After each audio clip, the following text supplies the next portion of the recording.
What a challenge to talk to one of the most, in my opinion, in life, we've seen within this part of the world great people like Al-Khwarizmi, who invented algorithm. Globally, Newton, Henry Ford, the Wright brother, Albert Einstein, and Elon Musk.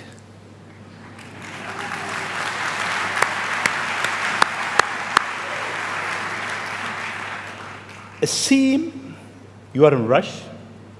You want to go to places that nobody been. You are reinventing a certain industry, from the rocket industry with SpaceX to the car industry with Tesla. What's your mission life? Why you do whatever you do? Sure. Well, first of all, thank you for having me.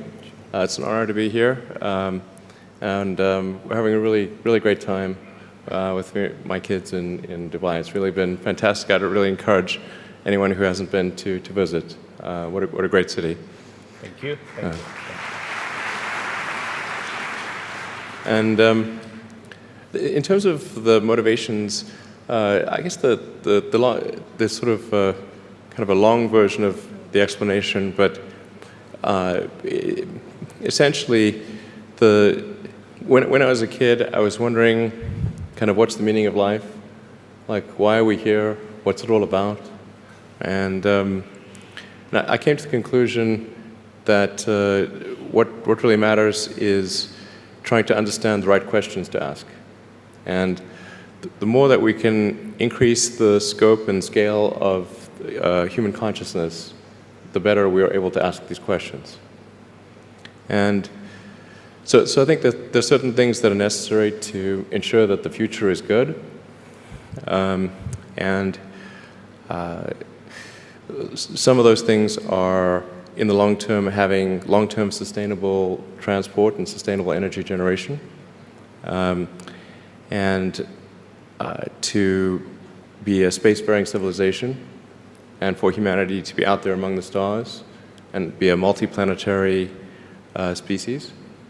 I think being a multi-planet species and being out there among the stars is important for the long-term survival of humanity. And that's one reason, kind of like life insurance for life collectively, life as we know it. But then the part that I find personally most motivating is that it creates a sense of adventure, and it makes people excited about the future. If you consider two futures, one where we are forever confined to Earth until eventually something terrible happens, or another future where we are out there on many planets, maybe even going beyond the solar system, I think that second version is incredibly exciting and inspiring, and there need to be reasons to get up in the morning. Life can't just be about solving problems. Otherwise, what's the point? There's got to be things that people find inspiring and make life worth living. So what is life for you? I mean, you look at our life, and I heard you before speaking. Is it a dream? Is it Is life real? a dream? Is it a million D? What is life for Elon Musk?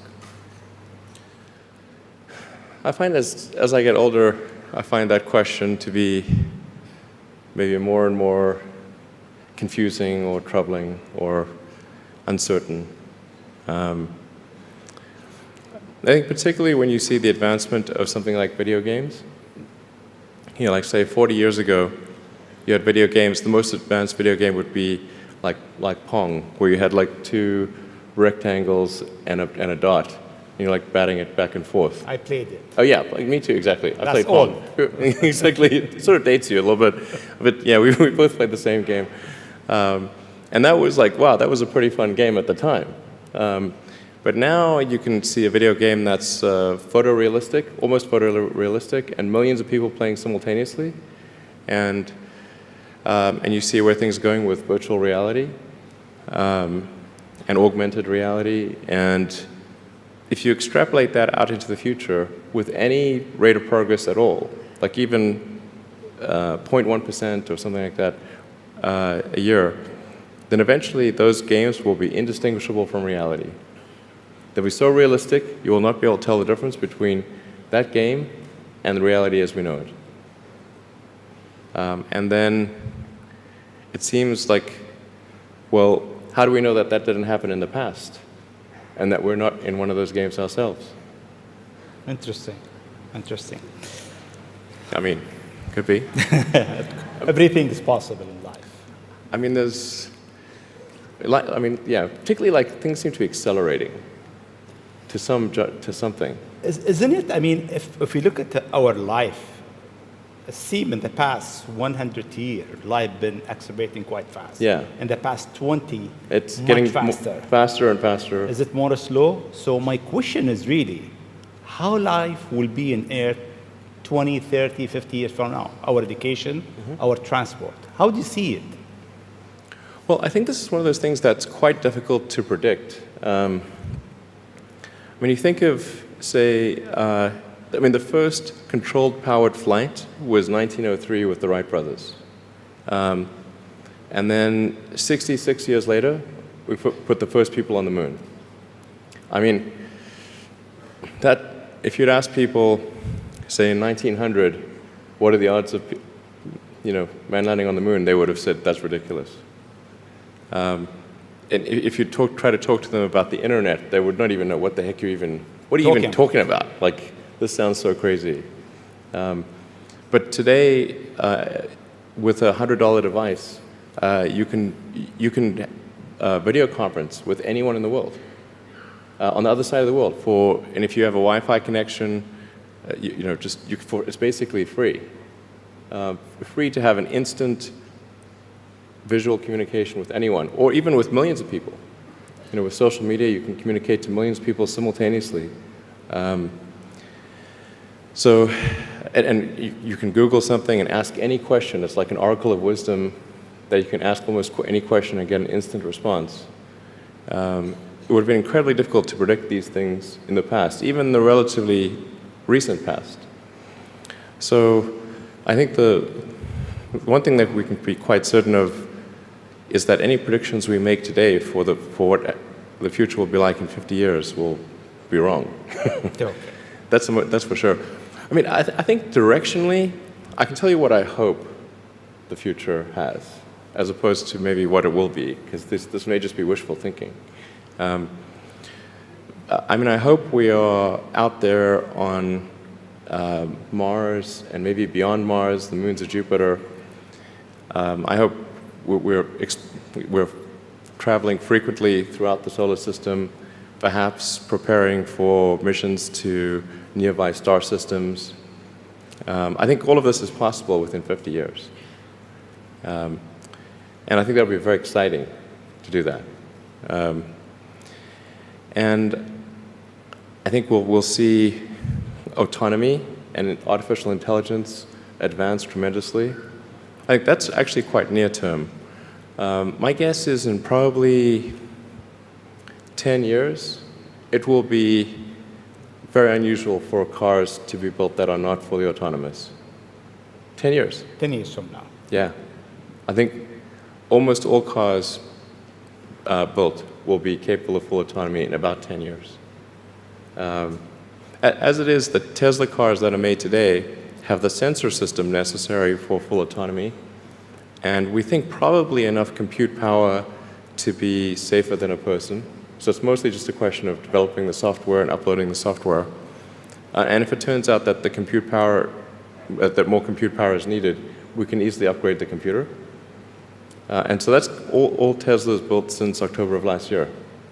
And other manufacturers will follow and do the same thing. So getting in a car will be like getting in an elevator. You just tell it where you want to go, and it takes you there with extreme levels of safety. And that'll be normal. It'll just be normal. Like for elevators, there used to be elevator operators. You get in, there'd be a guy moving a lever. Now you just get in, you press the button, and that's taken for granted. So autonomy will be widespread. I think one of the most troubling questions is artificial intelligence. And I don't mean narrow AI, like vehicle autonomy I would put in the narrow AI class. It's narrowly trying to achieve a certain function. But deep artificial intelligence, or what is sometimes called artificial general intelligence, where you could have AI that is much smarter than the smartest human on Earth. This, I think, is a dangerous situation. Why it is dangerous? I mean, there is two views. One view is artificial intelligence will help humanity. There is another school of thought is artificial intelligence is a threat to humanity. Why is it? Well, I think it's both. It's like one way to think of it is imagine we were going to be visited. Imagine you were very confident that we were going to be visited by super intelligent aliens in, let's say, 10 years or 20 years at the most. Super intelligent. So you think within 20 years yes, we'll have alien in Earth? Well, digital superintelligence will be like an alien. It will be like an alien. Yeah. But my question is, do you think there is other intelligent life outside the Earth? It seems probable, but I think this is one of the great questions in physics and philosophy, is where are the aliens? Maybe they're among us, I don't know. Some people think I'm an alien. Not true. Not true. But maybe we are alien. Of course I'd say that, maybe wouldn't we I? are alien, Elon. I mean, if you look at this part of the world, Yeah. they believe that human beings are not from Earth. They came from somewhere else. Eve Maybe. and Adam came from somewhere else to Earth. So in a way, human being alien to this land. Do you think we'll make contact with alien within the next 50 years? Well, that's a really tough one to say. I mean, if there are super intelligent aliens out there, they're probably already observing us. That would seem quite likely, and we just are not smart enough to realize it. But I can do some back-of-the-envelope calculations, and any advanced alien civilization that was at all interested in populating the galaxy, even without exceeding the speed of light, even if you're only moving at, say, 10 or 20% of the speed of light, you could populate the entire galaxy in, let's say, 10 million years. Maybe 20 million years max. This is nothing, in the grand scheme of things. Once you said you want to die on Mars, why? I don't, to be clear, I don't want to die on Mars. It's like, we're all going to die someday. And if you're going to pick some place to die, then why not Mars? Okay. If we're born on Earth, why not die on Mars? Seems like maybe it'd be kind of exciting. But so I think, given the choice of dying on Earth or dying on Mars, I'd say, yeah, sure, I'll die on Mars. But it's not some kind of Mars death wish. And if I do die on Mars, I just don't want it to be on impact. Okay. Got it. Yeah. Let's come back to Earth, actually. Okay. You tweeted that you are building a tunnel under Washington, D.C. Why? What is it? Well, it's a secret plot. Okay. Just between us. Okay. Nobody heard you? Yeah, exactly. Please keep that secret. I think this is going to sound a little. It seems like somewhat trivial or silly, but I've been saying this for many years now. But I think that the solution to urban congestion is a network of tunnels under cities. And you can, when I say, I don't mean a 2D plane of tunnels, I mean tunnels that go many levels deep. So you can always go deeper than you can go up. Like the deepest mines are taller than the tallest buildings. So you could have tunnels, a network of tunnels that is 20, 30, 40, 50 levels, as many levels as you want, really. And so given that, you can overcome the congestion situation in any city in the world. The challenge is just figuring out how do you build tunnels quickly and at low cost and with high safety. So if tunneling technology can be improved to the point where you can build tunnels fast, cheap, and safe, then that would completely get rid of any traffic situations in cities. And so I think that's why I think it's an important technology. Washington, D.C., LA, and most of the major American cities, most major cities in the world, suffer from severe traffic issues. And it's mostly because you've got these buildings you have tall buildings that are 3D, and you have a road network that is one level. And then people generally want to go in and out of those buildings at the exact same time. So then you get the traffic jam. Let's come back to UAE and Dubai. The first time I met you, it was 4th of June 2015 at your office in SpaceX. And I asked you, would you have a presence in UAE? And your answer was, I'm busy with China. Maybe not in the near future. Yeah. And almost a year and a half later, we are here. Seems time goes quite fast. Yeah. Why now? Well, I think actually things are going reasonably well in China. We had some initial challenges figuring out charging and service infrastructure and various other things, but now it's actually going fairly well, and so the timing seemed to be good to really make a significant debut in this region, starting in Dubai. Okay. In your opinion, what is the new disturbing thing that will come in technology next? What's next in technology? What's next in technology?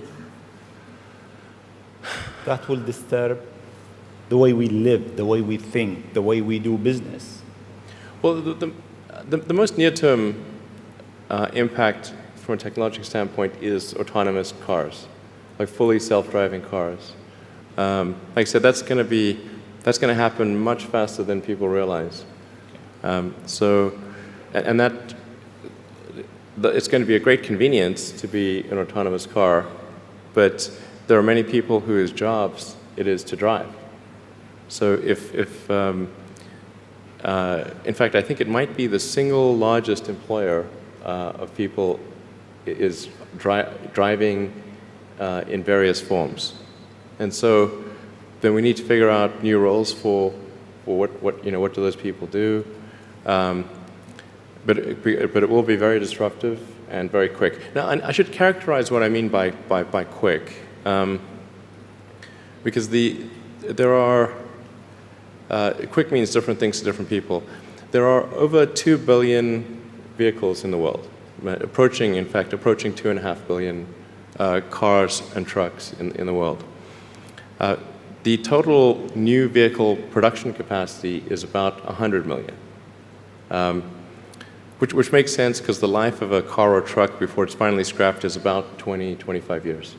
So the point at which we see full autonomy appear will not be the point at which there is massive societal upheaval, because it will take a long time to make enough autonomous vehicles to disrupt employment. So that disruption I'm talking about will take place over about 20 years.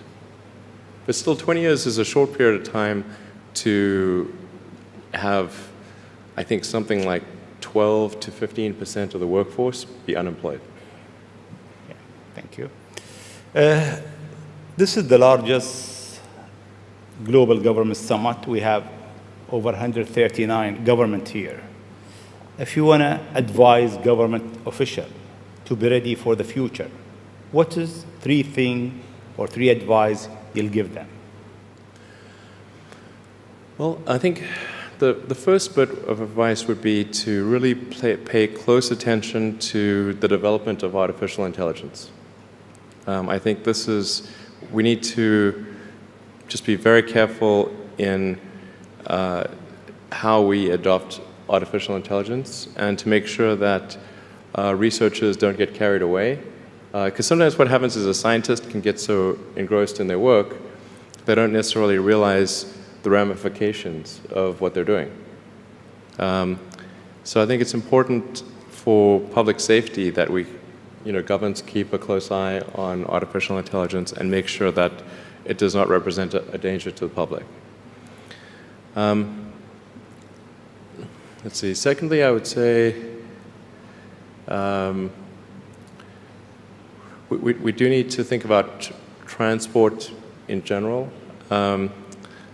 And there's the movement towards electric vehicles, sustainable transport.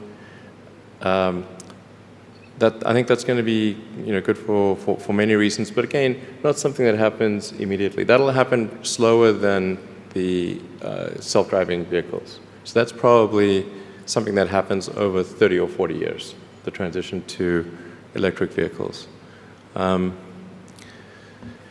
So thinking about that in context, the demand for electricity will increase dramatically.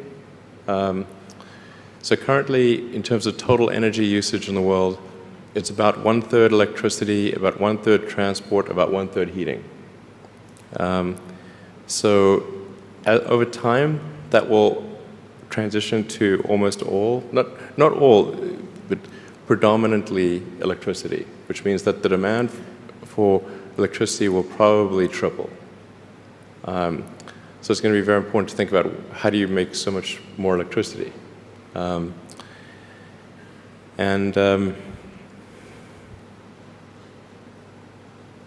Seem they have an easy job. That's it. There's no more challenges for them. No, well, then I think maybe these things do play into each other a little bit. But what to do about mass unemployment? This is going to be a massive social challenge. And I think ultimately we will have to have some kind of universal basic income. I don't think we're going to have a choice. Universal basic income. Universal basic income. I think it's going to be necessary. So it means that unemployed people will be paid across the globe. Yeah. Because there is no job, machine, robot is taking over. There will be fewer and fewer jobs that a robot cannot do better. Okay. That's simply and I want to be clear that these are not things that I think that I wish would happen. These are simply things that I think probably will happen. And if my assessment is correct and they probably will happen, then we need to say, what are we going to do about it? And I think some kind of a universal basic income is going to be necessary. Now, the output of goods and services will be extremely high. So with automation, there will come abundance. There will be almost everything will get very cheap.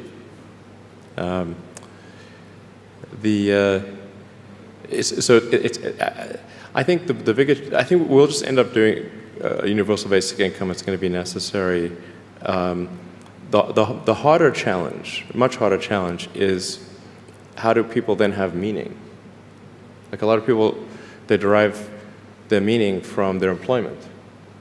So if you don't have, if you're not needed, if there's not a need for your labor,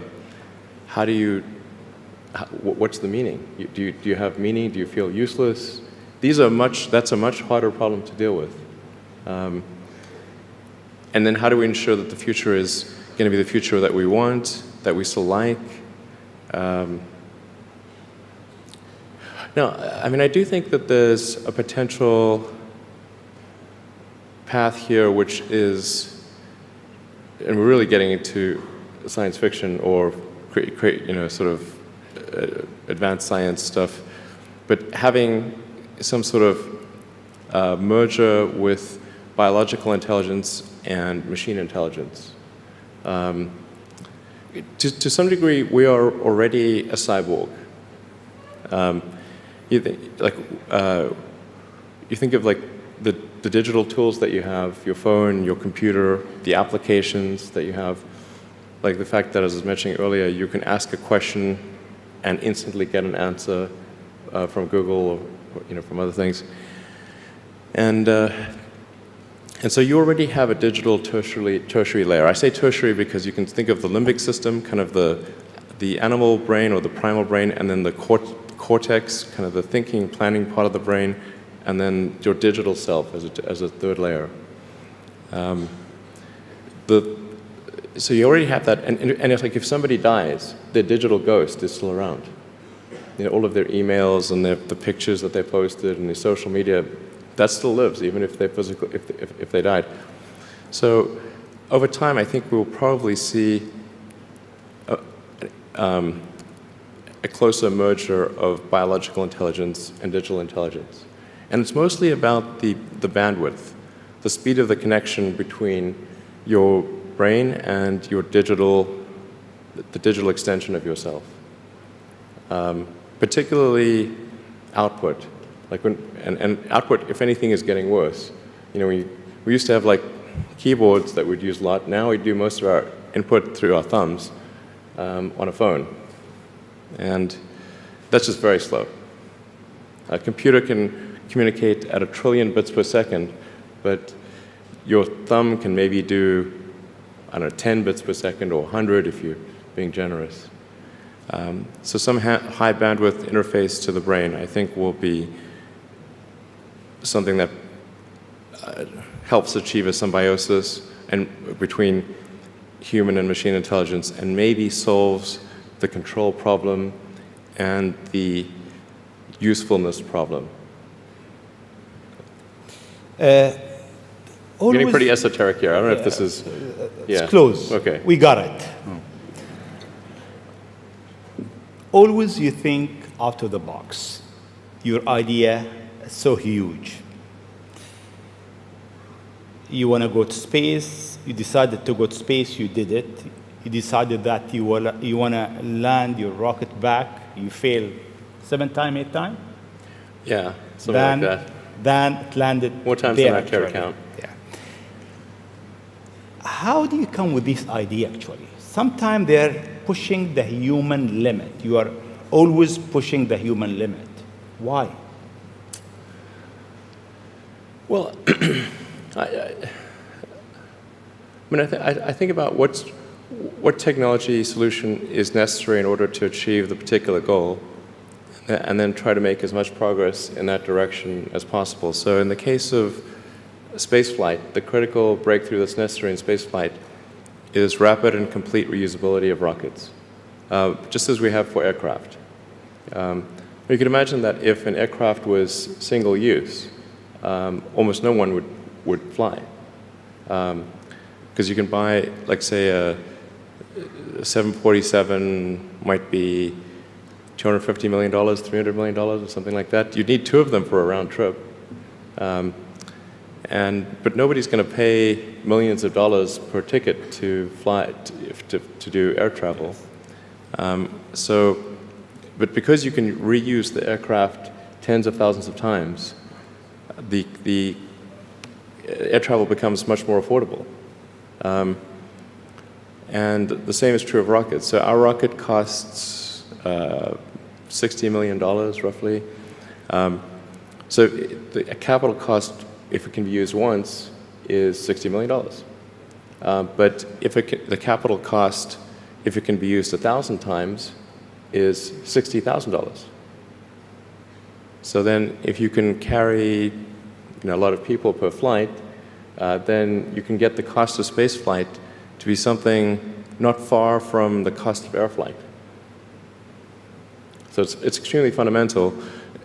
Because Earth's gravity well is quite deep, Earth has a relatively, fairly high gravity, the difficulty of making a rocket reusable is much greater than the difficulty of making an aircraft reusable.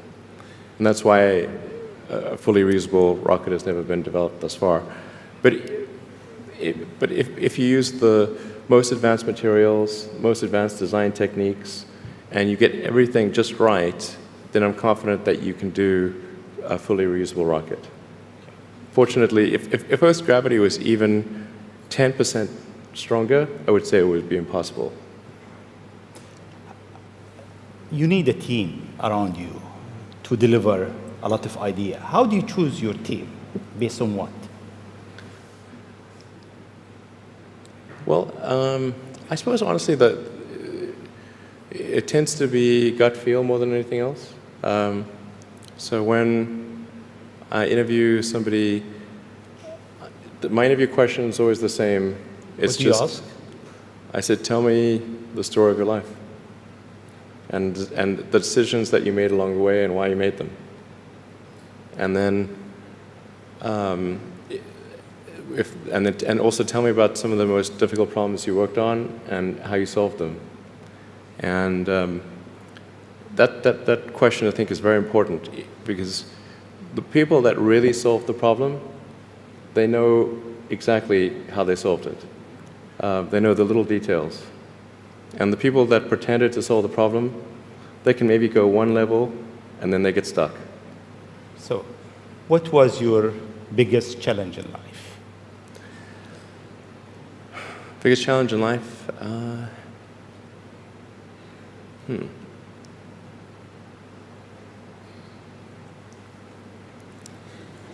No challenge. Well, no, there's a lot of them. I'm trying to decide which is which is the worst.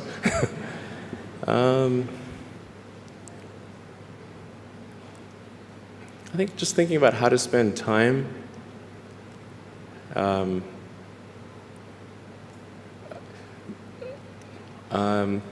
of the biggest challenges, I think, is making sure you have a corrective feedback loop, and then maintaining that corrective feedback loop over time, even when people want to tell you exactly what you want to hear.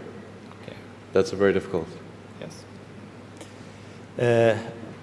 Time is over. I'll ask you just one last question, Sure. if you allow me.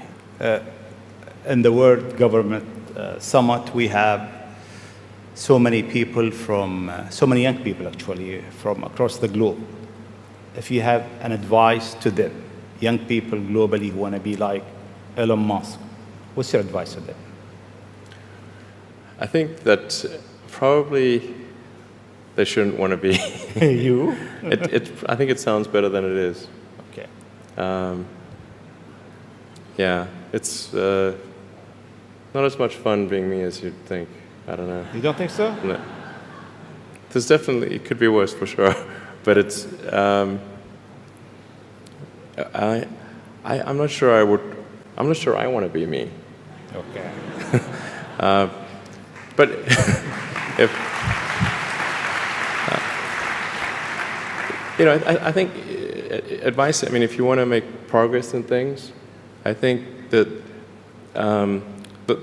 the best analytical framework for understanding the future is physics. I'd recommend studying the thinking process around physics, like not the equations. I mean, the equations certainly they're helpful, but the way of thinking in physics is it's the best framework for understanding things that are counterintuitive. And you know, always taking the position that you're to some degree wrong, and your goal is to be less wrong over time. I think one of the biggest mistakes people generally make, and I'm guilty of it too, is wishful thinking. You know, like you want something to be true, even if it isn't true, and so you ignore the things that you ignore the real truth because of what you want to be true.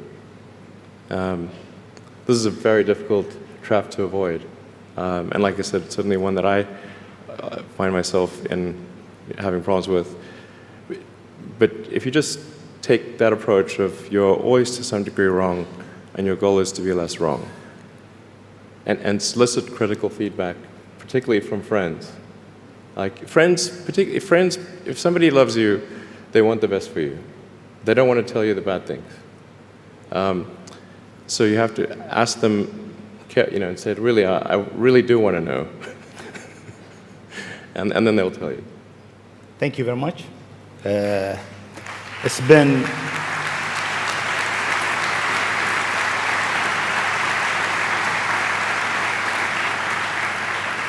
It is great for the World Government Summit to have a legend who's creating the future for humanity to share his thought, his idea, his vision, his challenges, and his hope for life. Thank you very much. Thanks for having me.